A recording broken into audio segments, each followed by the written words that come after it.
الله أكبر.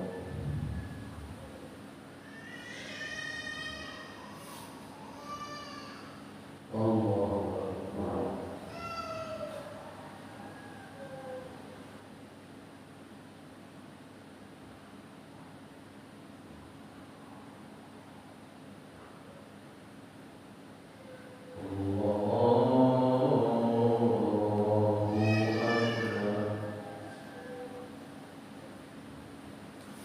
الحمد لله رب العالمين الرحمن الرحيم مالك يوم الدين إياك نعبد وإياك نستعين اهدنا الصراط المستقيم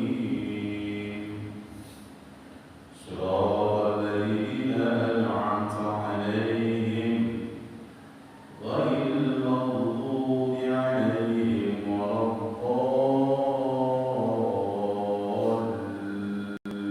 الضالين آمين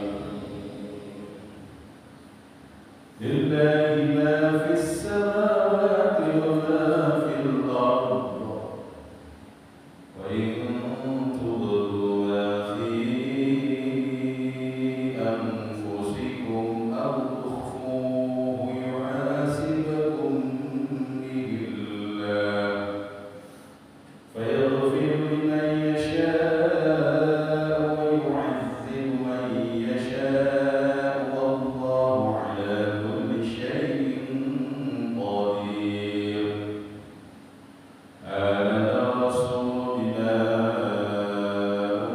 أنزل إليه من ربه والمؤمنون كل آمن بالله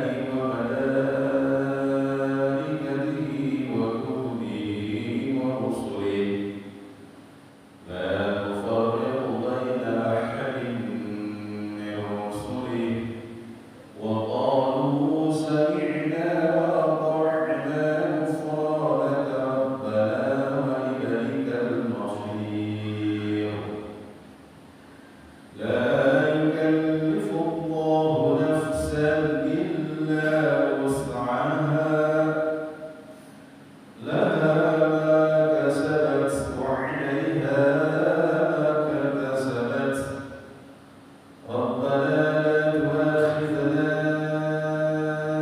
إن نسينا أو أخطأنا ربنا ولا تحمل علينا إصرا كما حملته على الذين من قبلنا ربنا ولا تحملنا ما لا طاقة لنا به واعف عنا واغفر لنا وارحمنا أنت مولانا فانصرنا على القوم الكافرين الله أكبر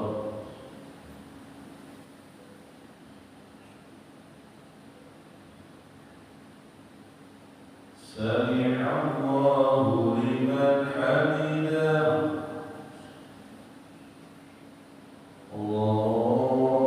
الله أكبر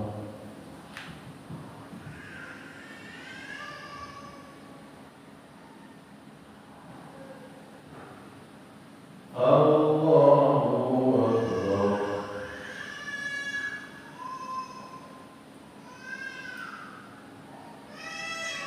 أكبر الله أكبر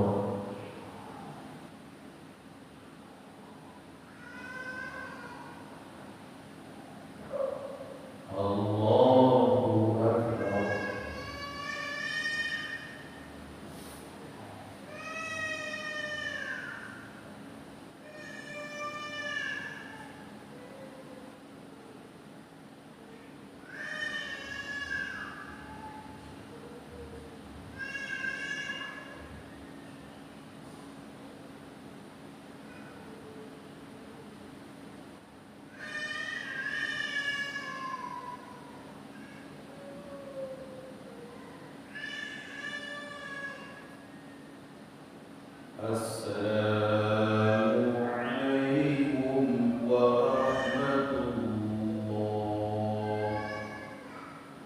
السلام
ورسوله بالهدى ودين الحق ليظهره على الدين كله وكفى بالله شهيدا. أشهد أن لا إله إلا الله وحده لا شريك له وأشهد أن محمدا عبده ورسوله. اللهم صل وسلم على محمد وعلى آله وأصحابه أجمعين. Pertama dan paling utama, marilah kita senantiasa menjadikan rasa syukur kita kehadirat Allah Subhanahu wa Ta'ala yang telah memberikan kesempatan kepada kita untuk berkumpul di dalam majelis yang semoga dirahmati Allah Subhanahu wa Ta'ala.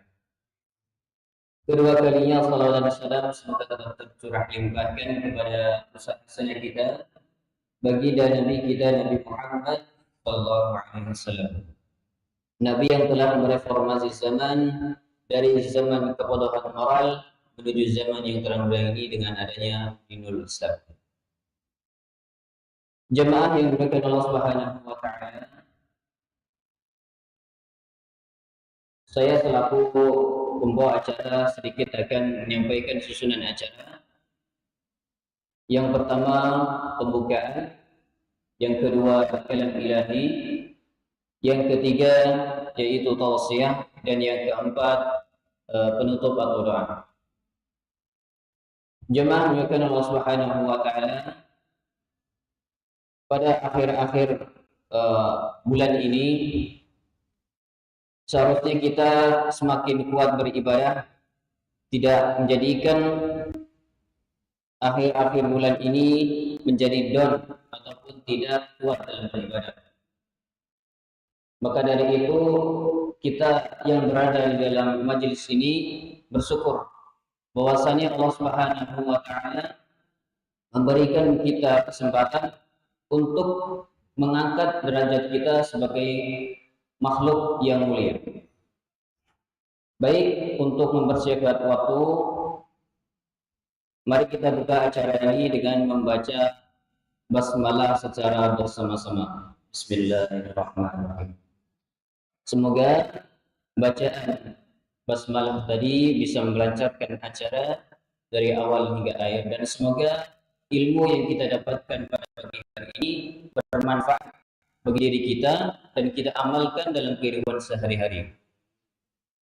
Baik, melangkah acara yang kedua, yaitu pembacaan ayat suci Al-Quran yang akan dibacakan oleh saudara Harudin Kilwal. Kepadanya kami persilakan.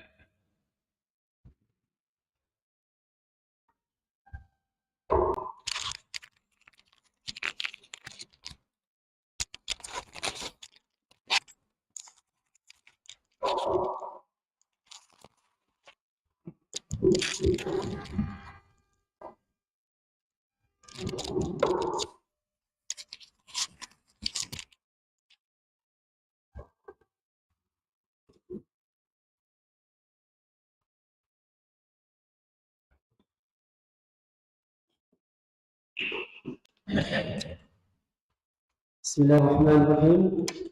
Assalamualaikum warahmatullahi wabarakatuh.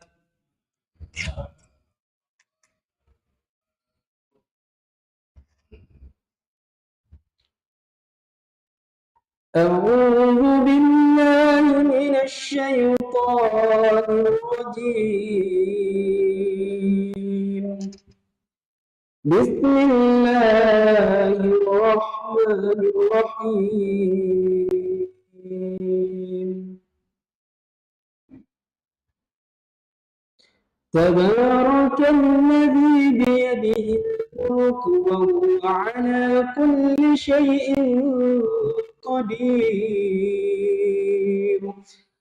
الذي خلق الموت والحياة ليبلوكم أيكم أحسن عملا وهو العزيز الغفور.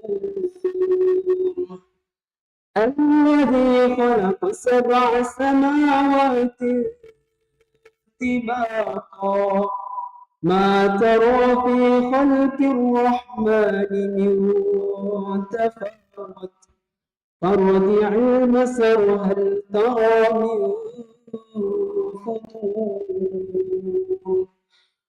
ثم ارجع البصر كرتين ينقلب إليك البصر خاسئا وهو حسير ولقد زينا السماء الدنيا بمصابيح وجعلناها رجوما للشياطين وأعتدنا لهم عذاب السعير وللذين كفروا بربهم عذاب جهنم وبئس المصير إذا ألقوا فيها سمعوا لها شهيقا وهي تفور تكاد تميز من الغيظ كلما ألقي فيها فوج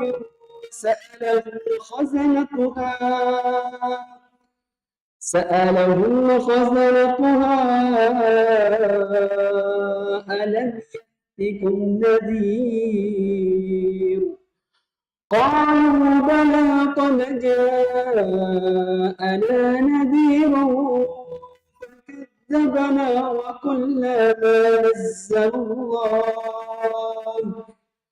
وقلنا ما نزل الله من شيء إن أنتم إلا في ضلال كبير وقالوا لو كنا نسمع أو نعقل ما كنا في أصحاب السعير فاعترفوا بذنبهم فسحقا لأصحاب السعير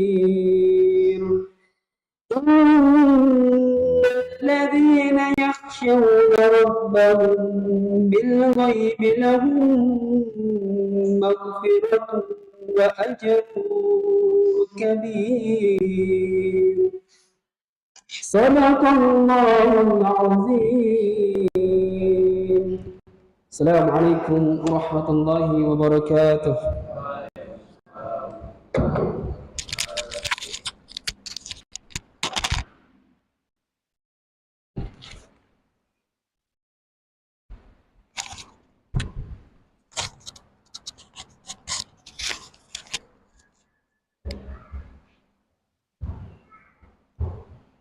Terima kasih atas pembacaan ayat suci Al-Qur'annya. Semoga yang membacakan dan yang mendengarkan mendapatkan pahala dari Allah Subhanahu wa taala.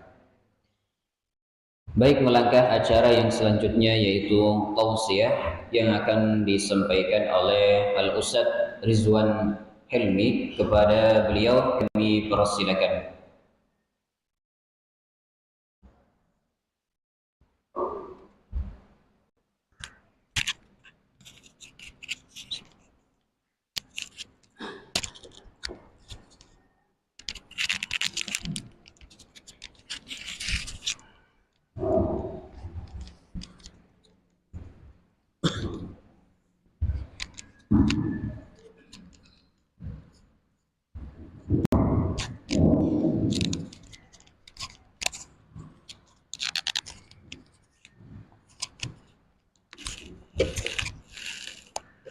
Assalamualaikum warahmatullahi wabarakatuh. Alhamdulillahi rabbil alamin. Allahumma salli ala khatami anbiya'illahi wa imamil mursalin wa ala alihi wa ashabihi wa man tabi'ahu ila yaumiddin. Asyhadu an la ilaha illallah wa asyhadu anna Muhammadan abduhu wa rasuluh. Amma ba'd.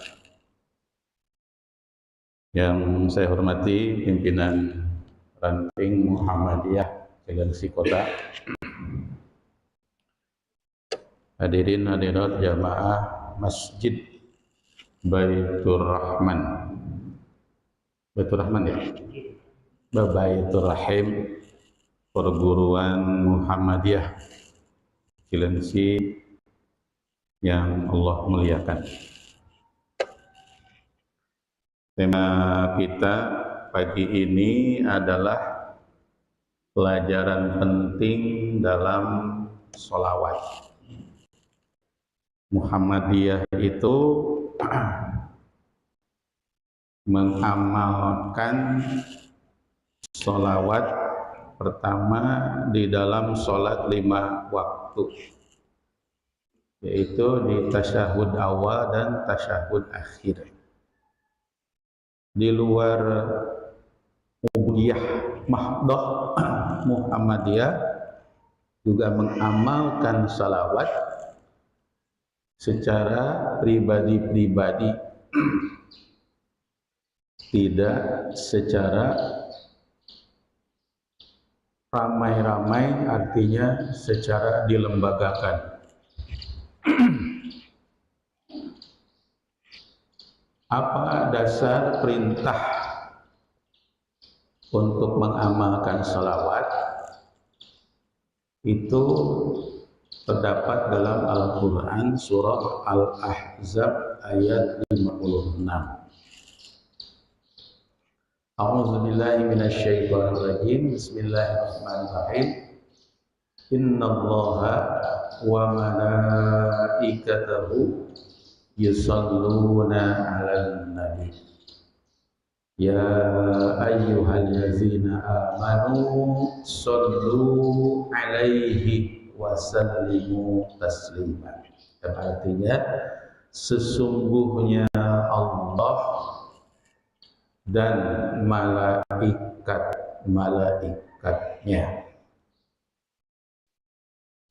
bersolawat kepada Nabi yang dimaksud Nabi Muhammad Sallallahu Alaihi Wasallam. Di mana terjadinya hal tersebut? Fil malail a'la, di alam arwah yang berisi para malaikat. Nama Muhammad sendiri artinya terpuji.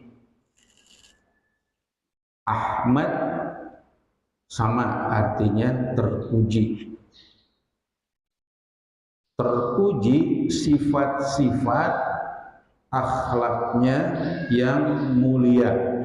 Nah, ini yang Allah Subhanahu wa Ta'ala memuji Rasulullah Muhammad SAW, yaitu sifat-sifat atau akhlaknya yang mulia di hadapan para malaikatnya di alam arwah, fil malail a'la. Di muka bumi bagaimana? Sama, Muhammad itu artinya terpuji. Ya, di alam arwah terpuji, di muka bumi juga terpuji, yaitu akhlak sifat-sifatnya. Maka di muka bumi ini orang-orang yang beriman, yaitu umat Nabi Muhammad SAW ini diperintah oleh Allah Subhanahu wa Ta'ala untuk bersolawat. Apa makna sholawat Allah kepada Nabi? Sana Allah memuji, menyanjung di hadapan para malaikat tadi itu mengenai sifat-sifat, mengenai akhlak, karakter Nabi Muhammad SAW yang al-jamilah, yang bagus. Maka kita pun kan diperintahkan untuk senantiasa mencontoh akhlak, karakter, sifat-sifat yang baik dari beliau Sallallahu Alaihi Wasallam. Supaya apa? Supaya kita ini dapat mengarungi hidup ini dengan selamat. Ya ayyuhalladzina amanu sallu alaihi wa sallimu taslima. Hai orang-orang yang beriman,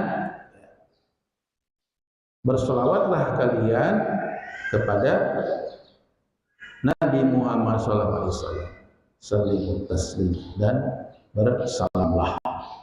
Maka ketika disebut nama beliau, ketika misalnya dalam suatu percakapan, suatu majelis pengajian, begitu, ketika disebut nama beliau, ya, maka ucapkanlah Allahumma sholli ala Muhammad. Nah, apa makna kaum mukminin bersolawat kepada Nabi? Artinya adalah berdoa.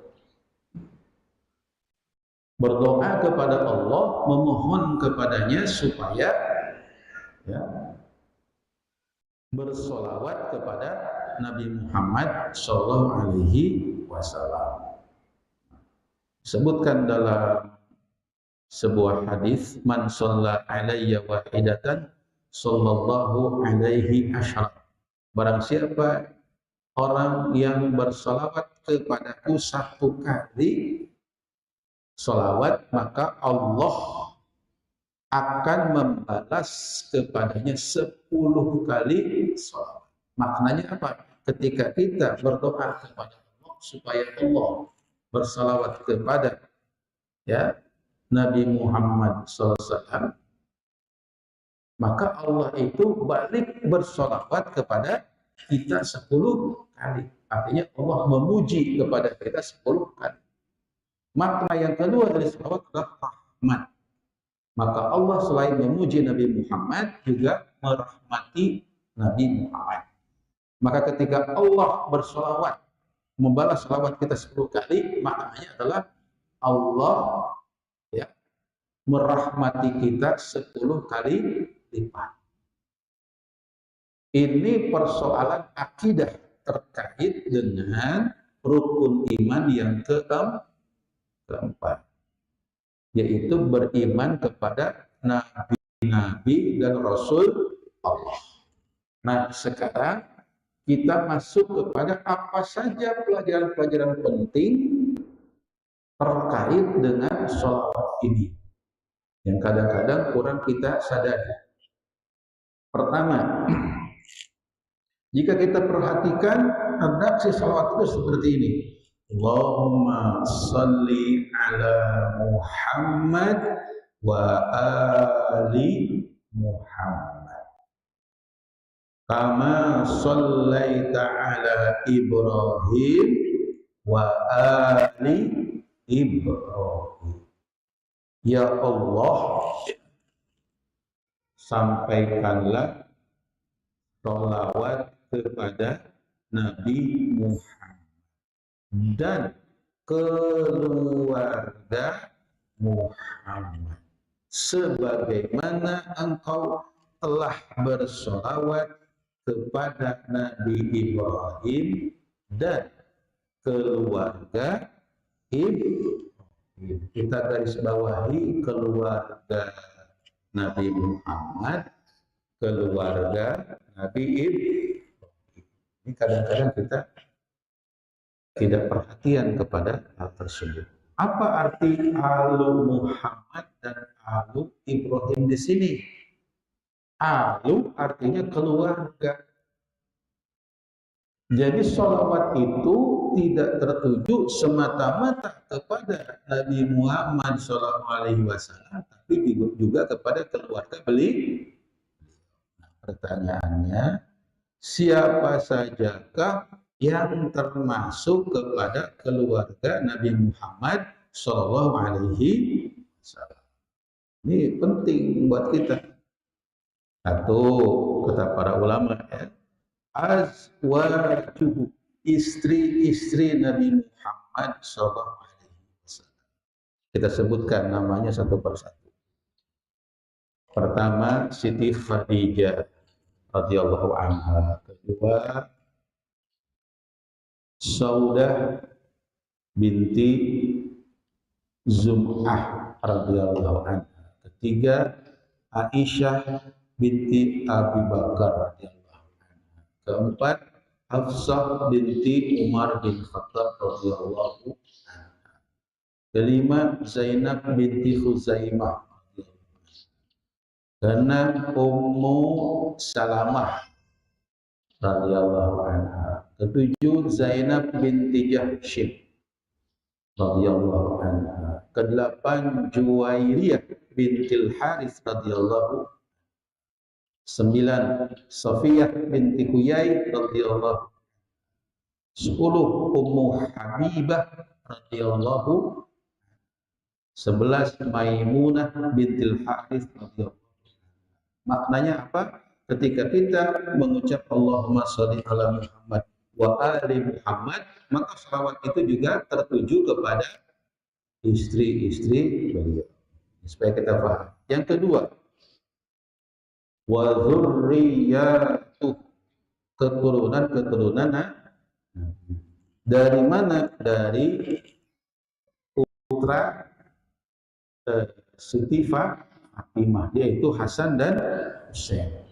Suaminya Ali bin Abi Thalib karramallahu wajhah. Dan Hasan dan Husain ini berketurunan. Hasan keturunannya ini terus ke bawah, Husain keturunannya ini terus ke bawah. Dari Hasan bergelar Syarif, dari Husain kalau tidak keliru bergelar Sayyid, terus ke bawah. Nah, ketika kita mengucap Allahumma sholli ala Muhammad wa ali Muhammad, juga tertuju kepada keturunan dari ini. Ya. Kedua putra Siti Fatimah, berikut keturunannya ke bawah. Ketiga, wa Banu Hashim. Ya, Banu Hashim itu berarti ya suku ya yang di dalamnya itu ya Rasulullah SAW ada di dalamnya, ya, Bani Hashim. Kemudian Banu Al-Muttalib, ya. Kemudian wa mawalihim, jadi pembantu-pembantunya juga. Jadi Rasulullah berumah tangga, di sana ada pembantu.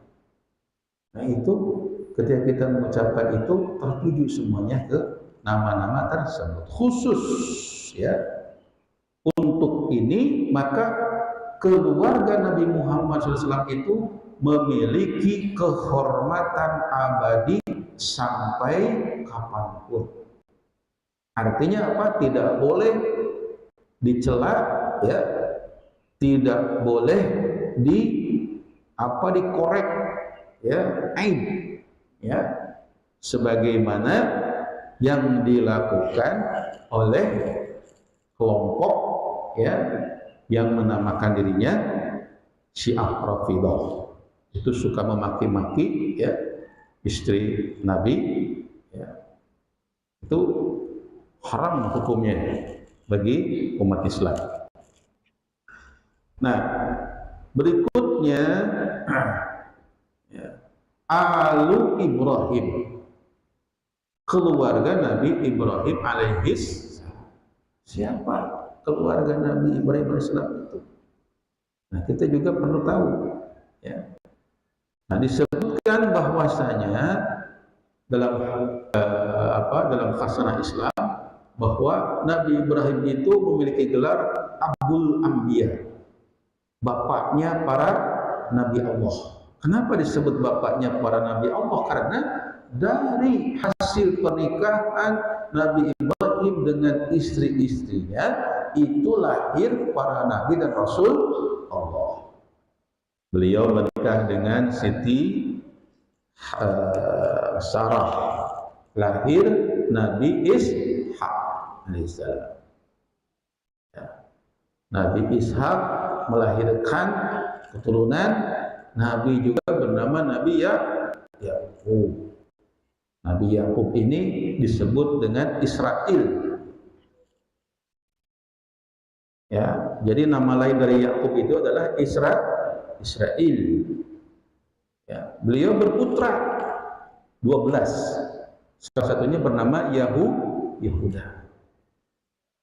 Nabi Ibrahim menikah dengan Siti Hajar, lahir ya Nabi Ismail alaihi salam. Ya. Nabi Ibrahim menikah dengan Siti Qanturah, lahir juga anak-anak, ada yang jadi nabi, ada yang tidak. Ya, dan satu lagi, ya, ada satu lagi istri Nabi Ibrahim. Nabi Ibrahim itu punya istri 4. Ya.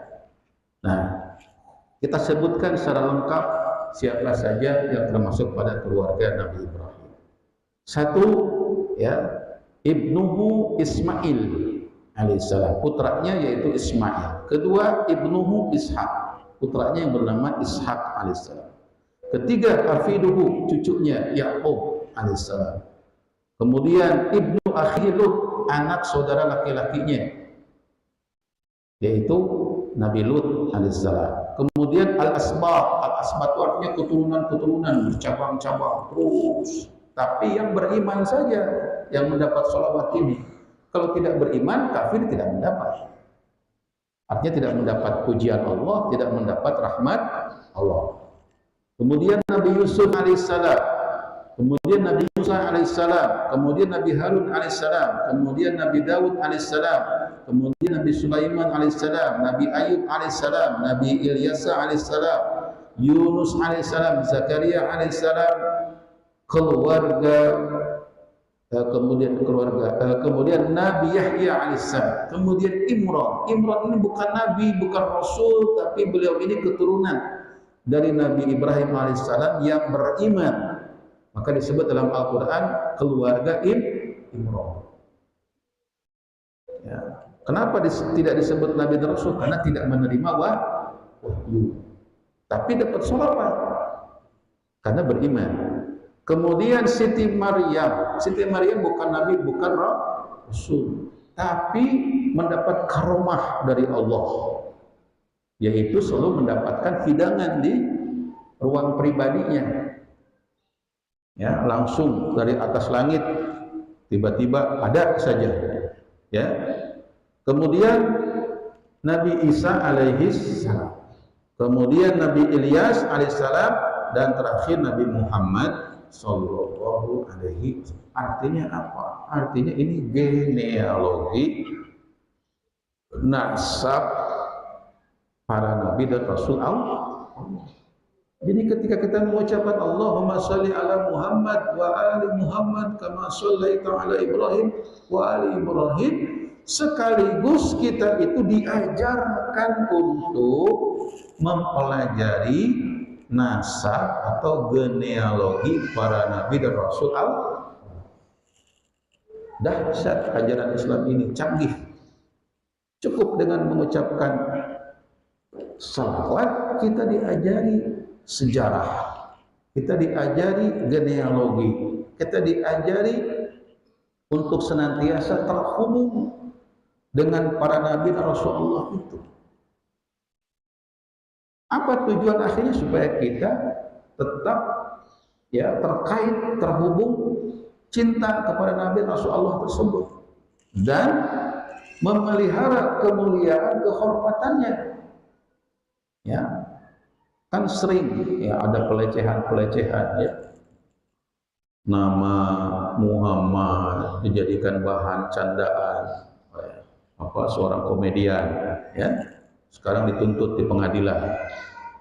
Kita harus mengerti ini sebagai umat Islam. Jadi nama Muhammad itu tidak sembarangan. Ya. Nabi-nabi Allah itu tidak sembarangan. Beliau itulah manusia-manusia pilihan yang telah mendapatkan wahyu dari Allah. Yang dari wahyu itu berisi akidah dan syariah, diajarkan kepada umatnya masing-masing. Yang juga ya, para nabi dan rasul Allah ini memiliki hak syafaat pada hari kiamat. Ini bukan manusia biasa. Meskipun kita tidak boleh gulu berlebih-lebihan. Apa itu berlebih-lebihan? Sebagaimana berlebih-lebihannya kaum Yahudi yang mengatakan bahwa Uzair itu anak atau putra Allah. Kenapa mereka melebih-lebihkan ya Uzair? Karena mereka melihat Uzair ini punya keluar biasaan. Ya, dimatikan oleh Allah 100 tahun dihidupkan lagi. Wah, ini manusia sakti berarti. Hafal seluruh isi kitab Taurat. Ya. Dan punya kelebihan-kelebihan lain di luar nalar manusia. Wah, ini bukan manusia biasa, ini anak Tuhan. Nah, kalau sudah mengatakan ini anak Tuhan, sudah gulu itu berlebih-lebihan dan jatuh ya musyrik. Dalam kehidupan sehari-hari kita juga begitu, tidak boleh kita berlebih-lebihan memperlakukan orang soleh. Ya, menghormati harus, mengkultus individu kan haram. Ya, orang soleh itu ada, harus dihormati, harus. Sebagaimana kita menghormati orang tua kita, memuliakannya, menghormatinya. Begitu juga kepada orang soleh, guru kita orang soleh misalnya, wajib kita hormati. Yang tidak boleh itu adalah berlebih-lebihan. Nah itu, ya, sehingga menganggap ya seperti tadi, wah ini anak Tuhan, nggak sembarangan nih orang ini, nggak boleh seperti itu. Nah berikutnya, ya, pelajaran kedua. Ya, yang dari amalan selawat ini adalah bahwasanya para nabi dan rasul Allah itu lahir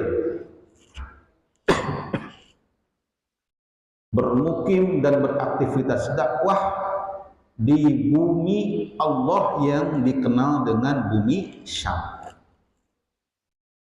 Syam itu meliputi Palestina, Yordania, Suriah, dan Lebanon. Sekali lagi, bumi Syam itu sekarang terdiri dari Palestina, Suriah, Lebanon, dan Yordania. Sekarang terbagi kepada 4 negara. Ada apa dengan bumi Syam ini? Ya, terkait dengan sholawat tadi, terkait dengan genealogi para nabi dan rasul Allah, keturunan dari Nabi Ibrahim alaihissalam. Rasulullah SAW berdoa kepada Allah, Allahumma barik lana fi Syamina. Ya Allah, berkahilah kami pada negeri Syam kami. Jadi bumi Syam ini bumi yang diberkahi oleh Allah atas doa Rasulullah Muhammad Sallallahu Alaihi Wasallam. Kalau diberkahi itu berarti para malaikat itu sering datang ke sana, karena di dalam bumi itu banyak dibacakan Al-Quran, ya, banyak dibacakan salawat, banyak diadakan majelis-majelis pengajian. Bahkan akhir-akhir ini menjadi medan jihad fi sabilillah. Sudah pasti malaikat itu pada datang ke situ. Apalagi waktu perang, para malaikat datang sebagai tentara-tentara yang tidak kasat mata membantu perjuangan para mujahidin, ya, yang sedang berperang, ya, melawan kezaliman orang-orang kafir Zionis Israel. Kedua, di Syam itu juga ada Masjidil Aqsa. Jadi Masjidil Aqsa itu satu dari 3 masjid utama yang sangat dihormati oleh kaum muslimin di seluruh dunia.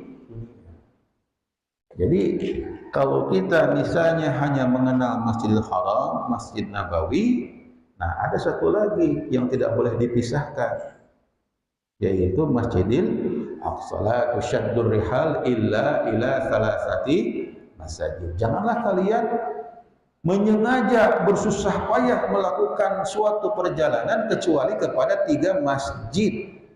1 Masjidil Haram, 2 Masjid Nabawi, yang ketiga Masjidil Aqsa. Ya, Masjidil Aqsa ini diyakini peninggalan Nabi Ibrahim alaihissalam. Ketika Nabi Ibrahim alaihissalam hijrah ke Gurun Makkah, Nabi Ibrahim juga meninggalkan yang namanya Masjidil Haram. Gitu. Ya. Nah, sedangkan Masjid Nabawi itu peninggalan Nabi Muhammad sallallahu alaihi wasallam. Nah, ini kita berdoa ya di sini, mudah-mudahan kita oleh Allah itu diberi kesempatan bisa mengunjungi ketiga masjid ini. Ya, bahayanya sekarang Masjid Aqsa itu ya potensi ditutup akses masuk ke sana oleh kaum Zionis Israel. Kita tidak bisa membayangkan kalau ini benar-benar ditutup aksesnya. Ya, yang paling tidak bisa kita bayangkan adalah ketika suatu hari misalnya Masjid Aqsa itu betul-betul dihancurkan oleh Zionis Israel. Gitu. Nah, berikutnya Masjid Aqsa tempat terjadinya Isra Mi'raj. Isra dari Masjidil Haram ke Masjidil Aqsa. Dari Masjidil Aqsa Mi'raj, naik ke Sidratul Muntaha. Di Sidratul Muntaha Rasulullah menerima perintah sholat 5 waktu langsung dari Allah Subhanahu wa ta'ala. Maka ketika ada yang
ini terkait dengan Nabi kita Muhammad SAW, juga seluruh para Nabi dan Rasul. Ya, yakinkan pada kita bahwa itu Allah akan membalas 10 kali sholat kepada kita. Nah, ini salah satu cara agar kita dekat dengan Nabi-Nabi dan Rasul-Rasul yang diperintahkan untuk diimani. 25 Nabi dan Rasul. Nah, sedangkan yang tidak disebutkan, ya, itu jumlahnya ratusan ribu. Ratusan ribu. Nah, mengapa itu tidak disebutkan seluruhnya? Kita ambil pelajarannya bahwa sifat utama para nabi Rasulullah itu ada 4. 1 sidik, 2 amanah, 3 tabligh, 4 fatonah.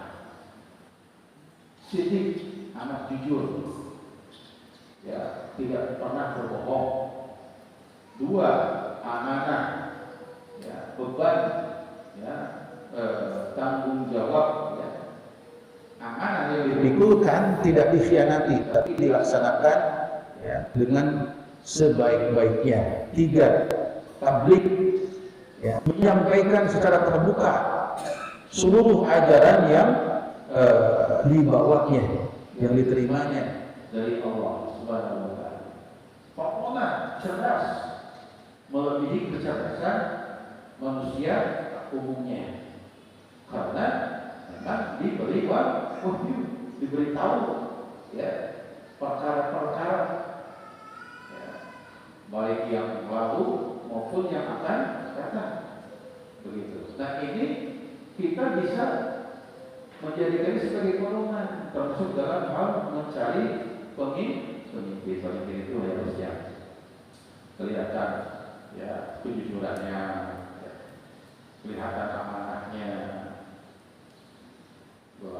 jabatan yang dipikirkan kepadanya itu kelihatan dilaksanakan, tidak dikhianatinya, gitu kan? Kemudian dia transparan, terbuka, menyampaikan program-programnya kepada masyarakat. Fatonah, cerdas, tidak hanya secara intelektual, tapi juga secara arif dan bijak. Siapakah itu? Itu terserah, ya. Nah, jemaah sekalian yang Allah muliakan, kemarin saya diwawancara oleh penyiar radio data Bekasi, ya, tentang tokoh agama untuk pemilu damai 2024. Bahwasanya tokoh agama itu punya peran sebagai juru pengingat etika bangsa, ya. Bahwasanya seorang pemimpin itu harus selaras antara perkataan dan perbuatan, niat yang baik, tujuan yang baik, disertai dengan cara-cara yang baik. Kemudian bagaimana kriteria pemimpin ideal? Nah, seperti tadi, dia tabligh, sidik, ya, amanah, fatonah. Cari yang terbaik, yang mendekati kriteria-kriteria ini. Siapa yang paling amanah kelihatannya? Siapa yang paling terbuka, transparan, ya, program-programnya masuk di akal? Siapa yang paling fatonah, cerdas, tidak secara intelektualitas saja, tapi juga memiliki kearifan dan kebijaksanaan. Begitu, karena umat Islam ini diajarkan bahwasanya, ya, kepemimpinan itu suatu keharusan, ya, dan kepemimpinan itu pada dasarnya merupakan milik Allah Subhanahu wa taala yang Allah berikan kepada orang yang Dia kehendaki. Qulillahumma malikal mulki tu'til mulka man tasya'u wa tanzimul mulka mimman tasya'u. Katakanlah olehmu Muhammad, ya Allah, zat yang maha memiliki segala kekuasaan. Engkau memberikan kekuasaan tersebut kepada orang yang engkau kehendaki, dan engkau mencabut kekuasaan itu dari orang yang engkau kehendaki. Artinya tergantung kepada, ya, masyiatullah, kehendak Allah, ya. Ada sebab-sebab yang membuat kekuasaan itu Allah berikan kepada yang Dia kehendaki. Allah berfirman dalam surah An-Nur ayat 55. Ini harus menjadi pegangan kita bersama. Wa'adallahu alladzina amanu minkum wa 'amilus shalihati la yastakhlifannahum fil ardi kama stakhlafal ladzina min qablihim.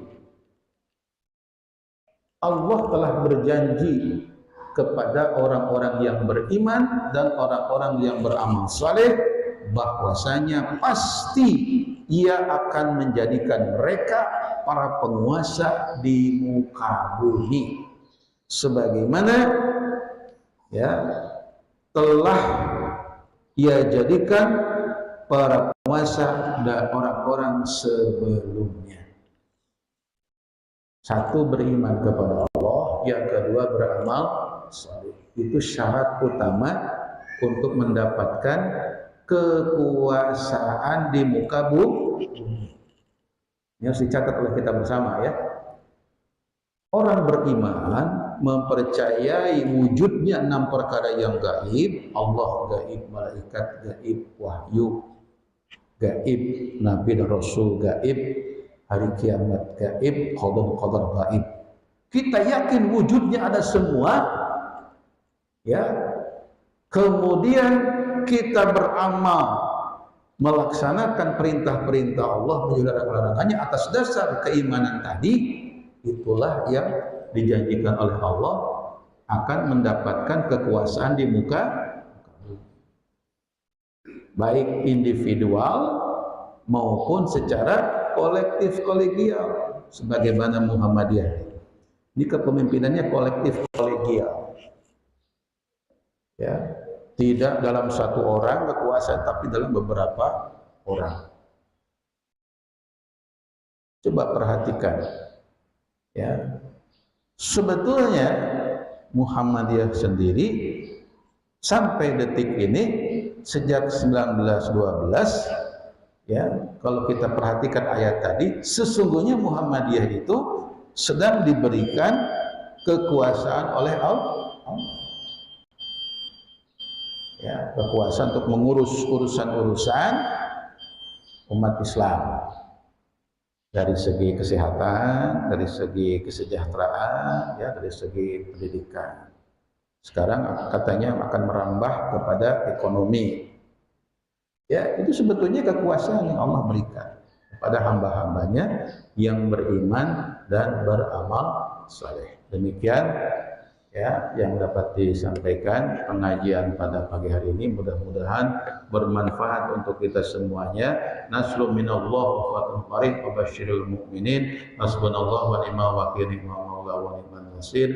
Subhanakallahumma wa bihamdika asyhadu an la ilaha illa anta astaghfiruka wa atubu ilaik. Wassalamu alaikum warahmatullahi wabarakatuh.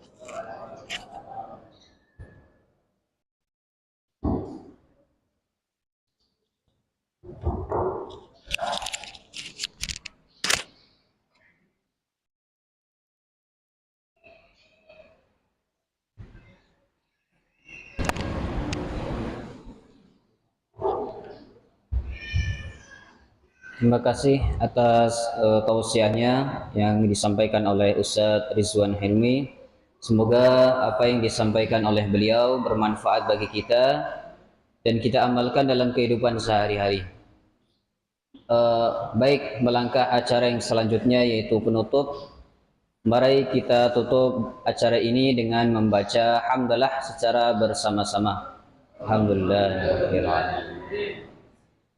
Baik, saya selaku pembawa acara mohon maaf bila ada kesalahan, mohon dimaafkan. Wabillahi taufiq wal hidayah. Assalamualaikum warahmatullahi wabarakatuh.